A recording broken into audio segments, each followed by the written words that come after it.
Койлмын хой гэхэр Орос төдийгүй Якууд туваачууд андахгүй.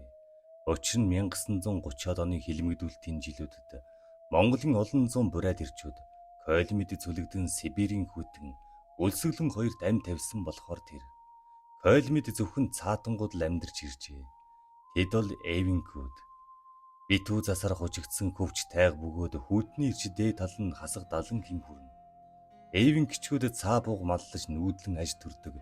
Энэхүү битүү тайгад бидний ярьдаг зэрлэг хүн буюу алмас амьдардаг гин.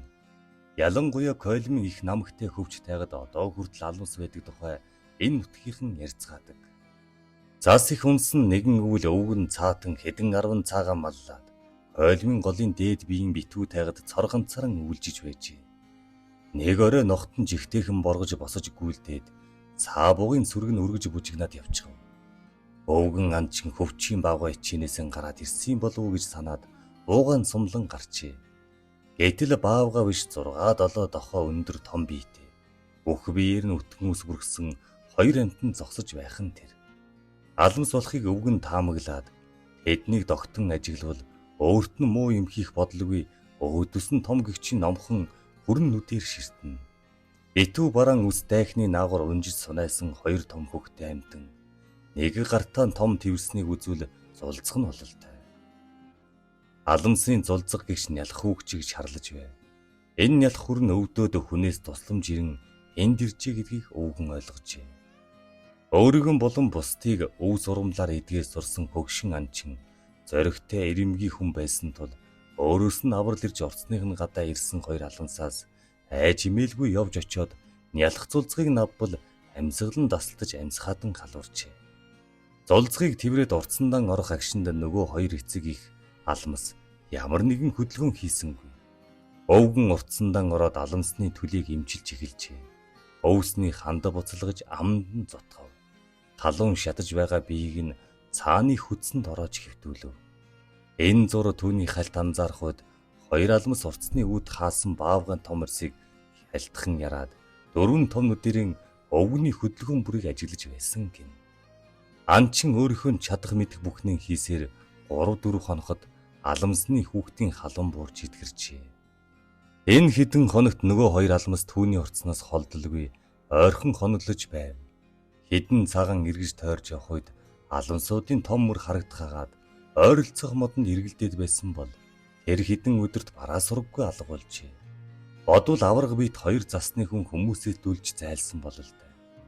Нэг дохоо гэдэг нь 40 см-с багагүй тул 6 дохоо гэвэл 240 см, 7 дохоо гэвэл 280 см болох ба алмсуудын өндөр 2 м-с хавьгүй илүү байжээ.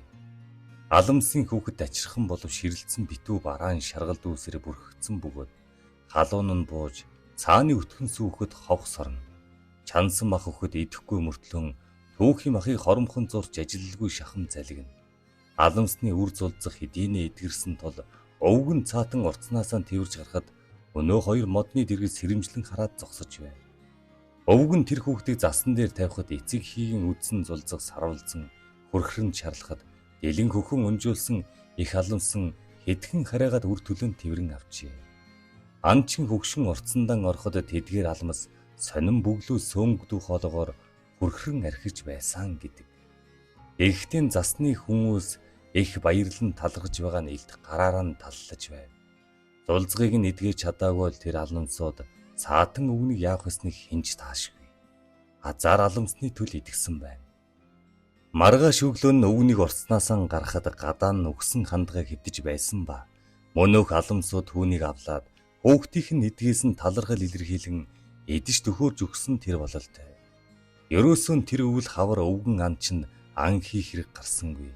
Яасан бэ гэвэл хэд хоноод алмсууд анчны уртсны гадаа ховор ангийн мах авчирдаг болсон гин.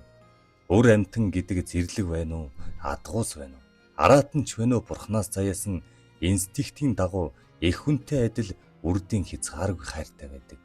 Цаатан өвгөн өхөн үхтлийн ангийн махаар дасраагүй бөгөөд хаанч явсан нөгөө халуунсоо түүнийг олоод уртсных нь гадна авалсан ангаан авчраа тавьдаг болсон ажээ.